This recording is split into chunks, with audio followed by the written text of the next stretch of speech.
Well, I'm excited to get some word this morning. I hope you had a good Thanksgiving. What was it? Now it's like Gray Thursday, Black Friday, Small Business Saturday, Cyber Monday, Giving Tuesday. It's crazy. Everything we have now this time of year and the seasons, the masses get out and the shopping. And I don't know if you know what a meme is. It's just essentially like a comic. But I saw a lot of memes this year, a lot of comics about how as Americans we celebrate thankfulness one day and then the next day are at each other's throats in a sense, trying to get the discounted gifts that we want for this year. And I think this year I saw a lot less just pain and suffering amongst shoppers, and so that was good. I really didn't get out this year. I let Lindy go do shopping, and I worked a little bit this year on Thanksgiving, Black Friday, and stuff like that. And so it's now in December, and we're full into this Christmas. Decorations are up, and I don't know who did the decorations, but I really like them. They're nice. And I'm not really, you can ask Lindy, I'm not really a Christmas decorations. Yeah, this is a microphone.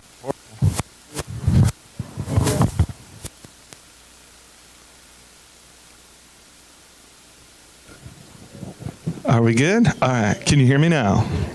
But that guy traded sides. It's horrible. I don't know if you've seen the commercial. So where was I? Oh, I'm not a huge Christmas decoration person, mainly because I don't want to put them up. That's just me.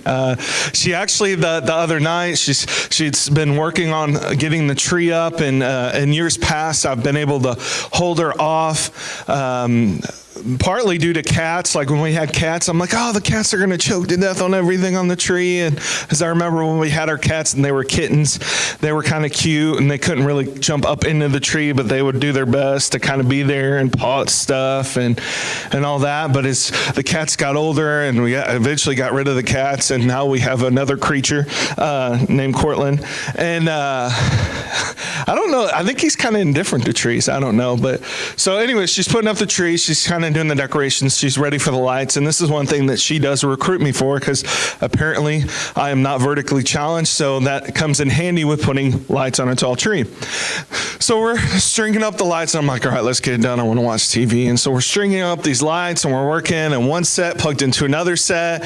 And she's got like old school lights plugged into new LED lights, which may mean nothing to you, but is just like a tech person, I'm like, oh, that bugs the flow out of me. And anyways, we get to the end, almost to the end, and I look down and I realize something. So actually, I'm down here in the trees up here. I said, we strung these lights backwards. You're going to have to plug in this tree at the top. You know that? I said, you plugged the wrong end to the star. And she's like, well, no, it had a plug on. And I'm like, no, see, look.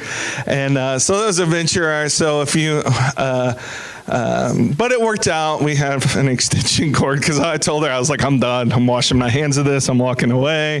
But it's a beautiful, beautiful tree. And I am thankful for my wife doing something like that. But it's that time of year where we begin to see decorations. We start to hear the songs on the radio. I don't know if you're a Christmas song person on the radio. I can take it or leave it. That's just me personally. But it's that time of year where our focus shifts a little bit more. For me, part of the Christmas story and just a Christmas time that I really identify with, and I don't know why, I was thinking about this earlier, are the wise men. Not because I think I'm wise or anything. There's something about that part of the Christmas story that really intrigues me. And a lot of times we say the three wise men or the three kings. There's a song, We Three Kings. And of course we know there were three gifts. We really don't know how many there were, but the part of that story that really intrigues me is that these guys were on a mission to have a meeting with God in the flesh. They knew they were in on, and it really wasn't a secret, but they were in on a truth that God cared enough, not just in creating the world, but cared enough in part of the redemption process, because sin had entered the world, right? We know the story, Adam and Eve, the tree they weren't supposed to eat from, the snake comes in, is like, hey, this looks good, doesn't it? And we know the story, how it goes. Adam blames Eve blames the snake. And so we see that sin entered the world. And so God had a plan and a story for how redemption would take place. place, and it would take place through his son. And that whole story took place so that, again, we could be made right or be justified in God's eyes. That, again, we can be restored to a fellowship with God, to a relationship with God. Because in our very nature, we were created to worship God. And that's what I want to talk about this morning. I really didn't have time to prepare a Christmas message. Rick had prepared an Advent message. And I'm laying in bed, kind of asleep, like one eye half open. I think I hear PJ Mask in the other room, so I know Cortland's up. And I hear Lindy on the phone, and I just hear her say, well, he doesn't know yet because he's still in bed. And I don't know what. And she's like, you're probably preaching this morning. So, but again, I'm excited to just get into God's Word. You can begin turning to 2 Chronicles chapter 5. That's where we're going to be. I do think, Jamie, she was able to get some things in on the screens for us this morning. So if you don't have your Bible, you can follow along. But I want to talk about worship because at the heart and the root of the Christmas story, I believe, is this idea of worship, that we are created to connect with God. And again, as I said, because sin entered the world, God had to come in flesh. Emmanuel, God with us. That's the root of the Christmas story, that God came and lived and walked among us. And it's important for us to set some things straight, to kind of lay a foundation in our hearts and our lives to really grasp the true meaning of the story, because this time of year, we're like the meaning for the season. We talk about like, the real meaning of Christmas and all these things. And part of my frustration with Christmas has always been like commercialism, a lot of how things begin to be extravagant and things like that. And for me, I just grew up a simple, like city kid, inner city kid. And for me, my best memories of Christmas aren't extravagant. Their family, their silliness, their goofiness. That's what they are. And it's important for us to make sure that, again, that our focus is where it should be. And so this morning, we're going to talk from the chunk of our story. I want to share a couple of scriptures with you to lay a foundation for the message this morning and talking about worship. But 2 Chronicles 5 is a story that begins with Solomon. But before we get there, as we talk about worship, it's important to understand that everyone worships something.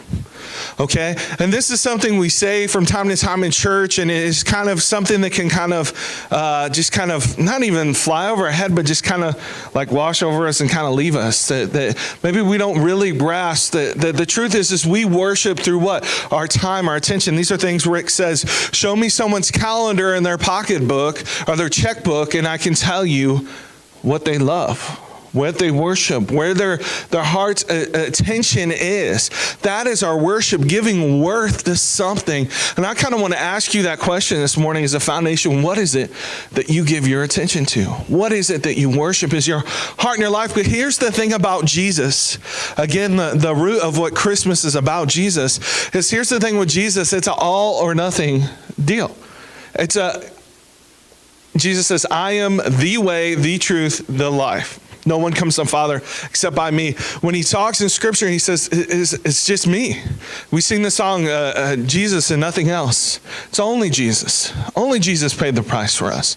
And so that's the thing. Our worship should not be divided. And that's why even just the series that Rick just finished on the 10 Commandments, we see the tension given to this very thing. In Exodus 20:3-4, you don't have to turn there. I think we might have it up on the screen. It said this, God said this, you shall have no other gods before me. You shall not make for yourself an image in the form of anything in heaven, above or on earth, beneath or in the waters below. You shall not bow down to them or worship them. For I, the Lord your God, am a jealous God, punishing the children for the sin of the parents to the third and fourth generation of those who hate me, but showing love to 1,000 generations of those who love me and keep my commands. God said, don't make any images. Don't bow. Here's the thing. God knows as a race and as a species, as humankind, we're a little ADD. We're kind of fickle. We shift our attentions from place to place. All you got to do is if you have any friends that are into sports, how many times have you heard someone who's a fair weather fan? All of a sudden the team's doing good and they're like, yeah, this team, Cowboys, yeah. And it's like, where were you when the Cowboys were getting knocked all over the place? You're not a fan. We shift our attention, we shift our allegiance, we shift our values even in a sense in this country, particularly quite often, and we wind up missing out on the thing that God had created us to give our soul attention to this. And God says, look, this is important. Why? Because he talks about in here, I'm a jealous God. Like there's punishment for our actions. There are repercussions for our actions. And so he talks about essentially this curse of breaking this command, but also says that there's a blessing for those who obey. We're not to give our attention to anyone else. We worship something, our time, attention, money, our affection. We're meant to worship God, but how do we worship? Have you even really thought about it? Because a lot of times as someone who grew up going to church, I started going to church when I was 8 years old. We got any 8-year-olds in here? 8-year-olds? Anyone? 7, 8? All right, 7? All right, actually, I think it was 7 because I was adopted. I went to live with my mom and dad when I was 7. You know, that's the age that I started going to church. And I grew up going to church. And I went to Vacation Bible School. And I went to children's camp. And I went to youth camp and mission trips. But it wasn't until I was a 19-year-old, almost 19-year-old freshman in college that I accepted Christ in my life. And through that time, I think one of the things that really stumbled me or really tripped me up was this idea of worship. For me, I walked in the doors, it's like, well, we're going to sing some songs. And for me, I grew up in an extremely traditional Southern Baptist church. It's even like the music was incredibly, incredibly conservative. And I remember as a young person walking in and just even the preaching was some pretty old school stuff, and not to say anything negative about any of that, but I found myself snoring in church a lot. Which also meant I got smacked in the face in church a lot by my mom. You know, there was a misunderstanding. I was missing the point of what I was. So many times we think about worship as a time or a place that we go to join other people, that we sing songs, that we give our tithes and offerings, and we hear a message preached. But it's so much more than that. That's why I really like Romans 12:1 and 2 in the Message, how it really talks about our worship is our lifestyle. We worship God. The answer, in case you were wondering, is we worship him with our life. And this is what it says in Romans 12:1 and 2. It says, so here's what I want you to do, God helping you, because we can't do it on our own.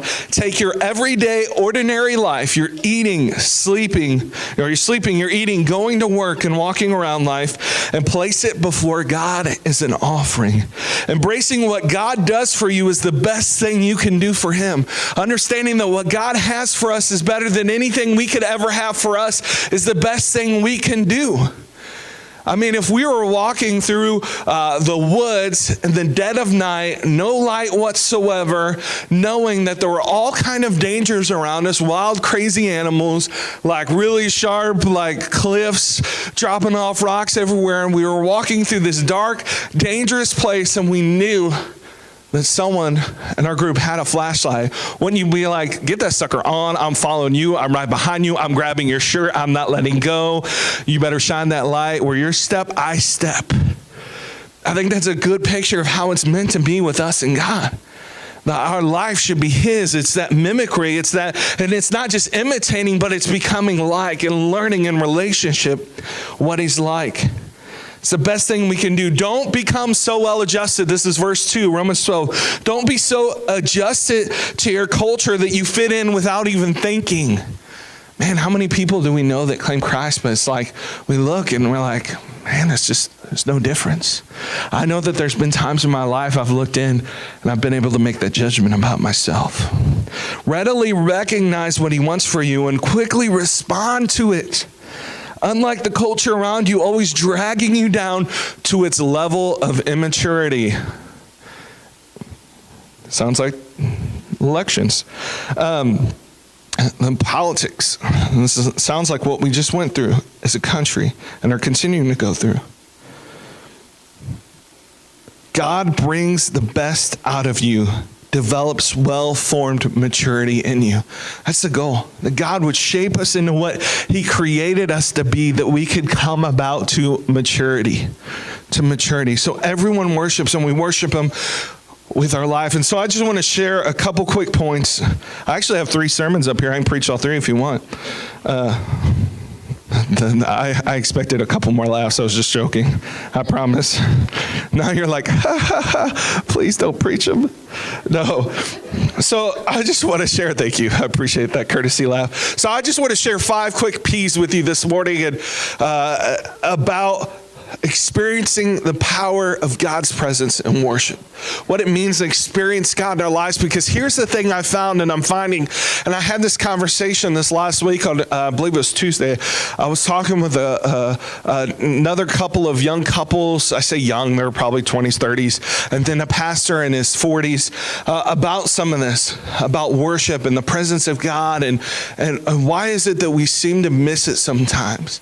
And I think these are key and integral. And to go back and look even an example from the Old Testament, we'll see that, not that it's a formula, A plus B plus C plus D plus E equals the powerful presence of God. It's not like that, but it's by being intentional, engaging in things in our relationship with God, we'll experience more, I believe. So 2 Chronicles chapter 5, you don't have to look at these first couple of verses, but what we see in the first two verses is kind of an establishment of God has a conversation with Solomon, and a lot of us know the story. God goes to Solomon and says, look, you can have any desire of your heart. Whatever you want, you got a free ride. I'll give it to you. Like, can you imagine if that happened? I don't even know what happened in my mind. If God came to me and said, you can have anything, and I'm like, I think I would do that traditional, like we talk about, like if we had 3 wishes from a genie. I want infinity wishes, you know. Man, I want it all. I want the wealth. I want the fame. That would be our desire. But Solomon does something completely unexpected. What does he ask for? Wisdom.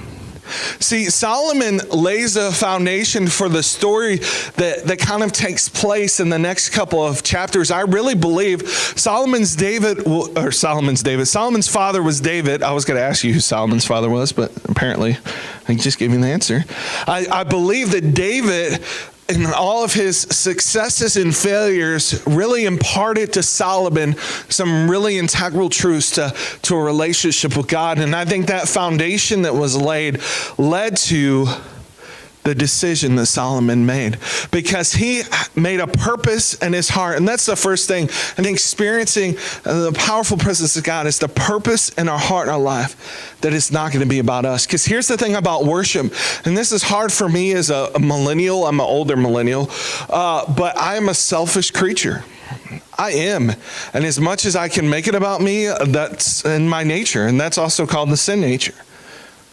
It's hard. It's important for us to understand it's not about us, so we have to purpose and be intentional in our heart and life to know worship doesn't happen by accident. We don't just walk in and no special formula of songs and scripture verses automatically equals the presence of God and the Spirit of God among us and Him working in our life. That's not how it works. We have to be intentional and say, God, I want something more than what I have now. God, develop it, grow it. I want to be intentional. God, I'm going to listen for you. And God, I'm going to respond to what you say. That's important just as much. God, I'm not just going to want to hear from you, God, but I want to do something about it so that, God, I can experience more of you, that I can know you more, know more of what I should be like. And God, I can sit more in your presence. Worship's an intentional thing. It doesn't happen by accident. He could have chosen wealth, possession, honor, but he chooses wisdom to rule over his people because he begins a journey of rebuilding the temple. And this is important because the temple was the place of worship for God's people. It was a place where they went to make sacrifices, to connect with God, to offer a sacrifice through the priests who would go on their behalf to God. This is important. So we've got a purpose in our hearts and our life. We've got to be intentional. God, I want more of you, and we've got to prepare. We've got to do preparation. Like when you get up in the morning for church, and for a lot of people, church, I love, my wife likes to wear dresses, and I think she's gorgeous, and I love it. This morning she walked down in the bathroom, getting off the phone, and I'd asked her the question about, well, who was that? What was going on? What do I not know? And I saw her come out in her dress, and I'm just like, man, I love that dress. My wife's beautiful. I love that. But also at the same time, that's not me. I'm like, I grew up very casual. And I'm not knocking like dress. I say honor God however you choose, feel convicted to, if it's in your dress, if it's in your speech, which it should be, if it's in your thought life, it should be, if it's in our actions and the way we treat other people, whether it's people we work with, it's people in our family, it's our kids, grandkids, our parents. Children, you hear that? Your parents? Honor God. We do a preparation, and for when we desire those things, we've made up in our mind, like this is something I do or I'm gonna do, we put some preparation or time into it. Like God's given me a gift to play instruments, and I love it. I love playing music. But how good would it be to take that gift and never prepare? Like, what would it have been like if Don would have showed up this morning with no preparation, hadn't talked to Rick, didn't have a battle plan, didn't have anything, and just showed up and was like, all right, what's going on? No, it would have been difficult. I'm sorry, Austin, I'm like running all over the place. What's up? If there had been no preparation, what would have happened? And crash and burn. I was like in train wreck. I had a picture in my mind. No. When we're intentional, we make preparation. It's like just the other week, a lot of us ate a very large and dynamic meal, a Thanksgiving dinner, probably a feast. Maybe you call it's only a feast if you have what? Mashed potatoes, rolls. According to my wife, it's only a feast if you have rolls. But there was preparation that took place. There was things that had to be intentionally done. It's important for us, as we think about worship, we have to purpose or be intentional, but we also have to prepare. The thing is I want you to hear this, okay? I know that I'm going to ramble a lot this morning, but hear this. If you haven't started your process of worship before you walk through those doors, chances are high that it's not going to happen once you get in here. Worship is something that begins, it's not an event, it's something that begins in a time well before we gather corporately to worship. Because here's the thing, our corporate worship, which is just a fancy way of saying when we worship together as a group, is reflective of our individual worship. And I hope you understand that what that means is if we come together and we're just like, go tell it on the mountain. Chances are we're not engaging with that. We're not engaging with, because that's a song where, like, I think it's a fun song to sing. I really enjoyed that this morning. But even like the message of that, like I think, and again, I'm kind of a weird ADD person, but I get pictures in my mind. I see someone like running up and climbing on the mountaintop and be like, Jesus!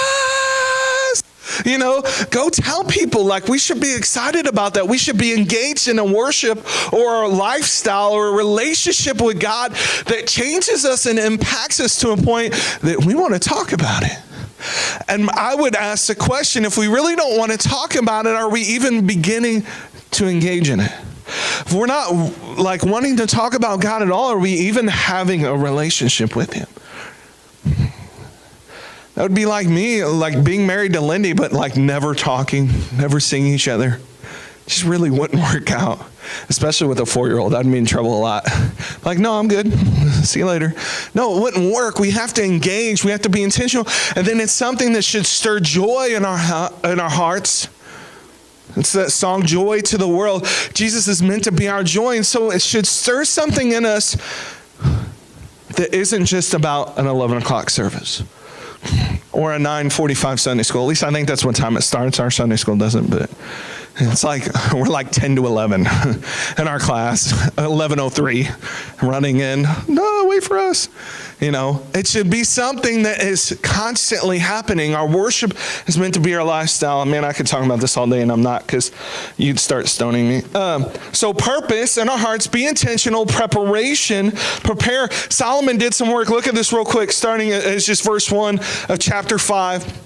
It says this: when all the work Solomon had done for the temple of the Lord was finished, he brought the things his father David had dedicated, the silver and the gold and the furnishings, and placed them in the treasuries of God's people. Because here's the thing, the temple, when God gave the instructions for the temple, how it should be built, how it should function, all this, there was like some things that were supposed to be there, which also meant clearly there were things that weren't supposed to be there. And when this process began, and Don couldn't even tell you from a construction perspective, or even who, that when you go in and you're going to build a building, you have to prepare the spot that it's even going to be built on. You have to make sure some things, like you're not going to build your house on like an angle. It's not going to end well. It really isn't. There has to be some preparation. And Solomon, with the instructions of God, prepared the place that was going to be representative of the worship of God. And it's the same for us. Before we walk into these doors, before we even leave our house in the morning, we should begin a preparation process of experiencing worship in our heart and our life, and experiencing relationship with God, because it's not something that's just meant for us. Purpose, preparation, and position. Look at starting in verse 4. 2 Chronicles 5 says this: when all the elders of Israel had arrived, the Levites took up the ark, and they brought up the ark in the tents of the meeting and all the sacred furnishings to it. The Levite priests carried them up, and King Solomon and the entire assembly of Israel that had gathered about him were before the ark, sacrificing so many sheep and cattle that they could not be recorded or counted. The priest then brought the ark of the Lord's covenant to its place in the inner sanctuary of the temple, in the most holy place, and put it beneath the wings of the cherubim. The thing that's important to understand is the Ark of the Covenant wasn't just something from an Indiana Jones movie, all right? If you get that reference. It was something that was representative of the presence of God to the people of God. If you go back and read in Kings, like there's a whole list of stories beginning with Eli's sons, Hophni and Phinehas, and going on through David and him retrieving the ark again. But we see that the people of Israel had lost the ark of God. They thought of it as like a lucky rabbit's foot. Did some silly things. A lot of people died. It was taken captive. David went to retrieve it. Like someone lost their life in the process. He freaked out and said, not right now. And God convicted him and said, look, my ark is a representative of my presence, and you're missing out. Because what happened when David left that ark, after trying to retrieve it, the house that he left it in began to receive a great blessing. It says, the house of Obed-Edom is receiving a blessing, because when we sit in the presence of God, we experience a blessing. We experience what it is that he has for us. We begin to see and to understand things a little differently. We experience him differently, and we know how to handle situations a little better because we're in his presence and he speaks to us. We have that two-way relationship, and we know what to do. It's like when I was helping Lindy put up the tree lights the other night, and she's kind of like, here, take it here. She was giving me instructions because to be honest, I've never decorated a tree. I don't know what I'm doing. She had to give some, but there was give and take, and I'm like, all right, and here, take it here. We need to go here. And there was a conversation that took place, and though I had a very small role in that tree, there was a part that I played in it. There was a give and a take. And the thing about the presence of God, and again, this ark being representative of that, is that it had a position. The position of it was supposed to be in the Holy of Holies, is what it was called, in the temple. The presence of God, the Spirit of God has a home. Do you know where it's supposed to be? It's supposed to be in our hearts, in our lives. And the thing is that though a lot of times as selfish human beings, what we do is we begin to push and press him out. We allow our selfishness, our sin to step in. We begin to have less and less conversations. We begin to have less and less encounters with him, and life begins to seem like turmoil. And we're like, man, why is this going on? What's happening? What's going on? And God's like, look, I was right here ready to walk through this with you. There's a place for the position. There's a position or a place for God. The Ark of the Covenant represented his presence, his holiness. For us, we have to make sure to position God where he's supposed to be in our lives, in the innermost part of our heart and life. Because then we'll be ready to worship. Because worship is attributing worth to something. It's for us coming to a realization that what we desire and what we want isn't the most important thing. But God, the creator of everything, and this is something I even struggle with because I'm just dumb. I really am. That's the only explanation, because if I believe and I understand that God created everything and is in control of everything and even has a redemption plan for me, why wouldn't I just give my life to him 100%? Why wouldn't I just submit to him? Why wouldn't I just say, all right, God, knowing what I know about you, I think doing what you want is probably going to turn out a lot better for me. But how many times do we turn our backs on him and what he has for us? Man, I'm dumb. God, forgive me. We turn our hearts on worship, and that's why so many times I've walked through doors of a church, I've sat through a meeting and not experienced the presence of God because I hadn't positioned him in the place that he was supposed to be. Because when we've made an intentional purpose in our heart, when we've prepared, and when we've positioned God, something awesome takes place, and it's our praise. It's our praise. In verse 11 of chapter 5, and we'll begin wrapping this up. It says, the priests then withdrew from the holy place. They've positioned the ark of God. Now they withdraw. It says, all the priests who were there had consecrated themselves regardless of their divisions. They purposely consecrated themselves. It said all the Levites who were musicians, Asaph, Heman, Jeduthun, and their sons and relatives stood on the east side of the altar dressed in fine linen and playing cymbals, harps, and lyres. They were accompanied by 120 priests sounding trumpets. That's a pretty impressive brass section. The trumpeters and musicians joined in unison to give praise and thanks to the Lord. I don't know if you grasp that, but that was a pretty big worship team that just took place. That was a big and loud, too loud. Accompanied by trumpets, cymbals, and other instruments, the singers raised their voices, what? In praise to the Lord and sang, he is good. His love endures forever. Because when we position God, we've done the preparation, we've been intentional, and we position God where he is, it changes us in such a way that what we do, what we speak, what we think are aligned with God. It changes the things that we do, we think, and we speak. It changes us. And we begin to speak this truth. Our praise, he is good. His love endures forever. It's a changing. Praise will change us. Praise is a weapon. I don't know if you know that or really even grasp that. That's something that I've been studying and I've been understanding. Our praise is meant to be a weapon of warfare. Because if we are intentional about trying to praise God, to put him in the position where he is, those attacks of Satan are going to come along, but our focus is going to be where it's supposed to be, and he's going to fail. When we've praised him, the last thing this morning is this: we experience God's presence. And here's the thing, we talk about God and his spirit being omnipresent, meaning he's everywhere.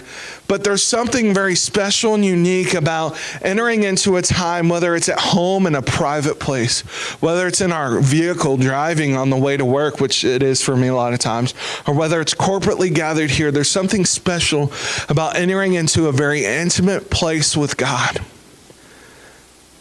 where he speaks to us, where he loves on us, where he is the very thing that we need him to be.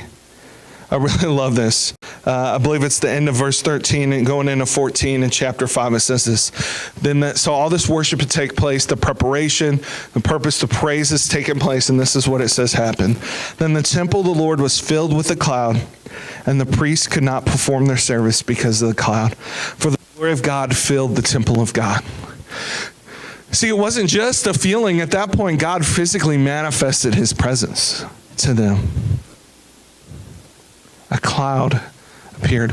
What if we purposed in our hearts? What if we became intentional and said, God, I'm going to begin to position you where you need to be, and I'm going to be intentional, praise you in such a way, God, because I know that other people need to see that. Because here's the thing, as much as we need the presence of God, especially as believers, like that's the fuel for our life. The presence of God is the fuel for the Christian life. But people outside these walls need to see the presence of God that much more. And sometimes I think I don't think we necessarily diminish the physical presence of God, but I think there's something powerful, and I've heard many testimonies about an unbeliever being somewhere and saying there was something very special and unique happening in this place, and there's no other way to explain it than it had to be God. Because I think this is how God still wants to move in us and among us today. As we come and as we gather and as we even worship individually, God wants his presence to be so thick in us that that's what people see, that they no longer see Jamie Cody. They no longer see Crystal. They no longer see Lindy. They no longer see Coke. They no longer see Bill. They no longer see Don, but they see the presence of God. Because I really believe that's the goal. That I think that's really what that statement meant. Like, I must decrease, he must increase. Because it's not about us. Worship's not about us. It's about positioning God where he's meant to. I'm just going to ask you to bow your head and close your eyes for a minute. If you could actually stand with me, I'm going to ask Don to just come play his guitar. We're not necessarily going to sing something. I'm going to ask you to go ahead and stand with me. We still have a few minutes here, and I think we would be just totally missing out if we didn't take some intentional time, if you just bow your heads, close your eyes, to just spend some time in prayer with God, to make an altar available, a place to come, and that altar is a place of sacrifice. If we didn't allow a time for us to come and to lay our lives down, to relay our lives down. You know what the trouble with a living sacrifice, and that's what Romans 12:1 calls us? You know what the trouble with a living sacrifice is? It tries to crawl off the altar. And that's the trouble a lot of times with us. I'm going to encourage you, and I don't want anyone to be embarrassed this morning. This isn't about embarrassment. It's not about anything other than we have purposed as believers to establish a place that we call the altar for a reason. It's a place of sacrifice, not just for, really it's for our lives. And what I'm going to ask is just as Don's going to play, that we're just going to spend like 60 seconds, 120 seconds, just a minute two. Got lots of time. But I'm going to encourage you. I know I'm going to commit my heart to when I shut up in a second and I pray, that, man, I want to come and place my living sacrifice back on the altar. Because I know I've crawled off in more ways than I should. And I want to encourage you to make use of the altar. If you need someone to pray for you or pray with you, like, grab someone, bring them down here. That's what we're for as believers. We're to encourage one another, pray for one another.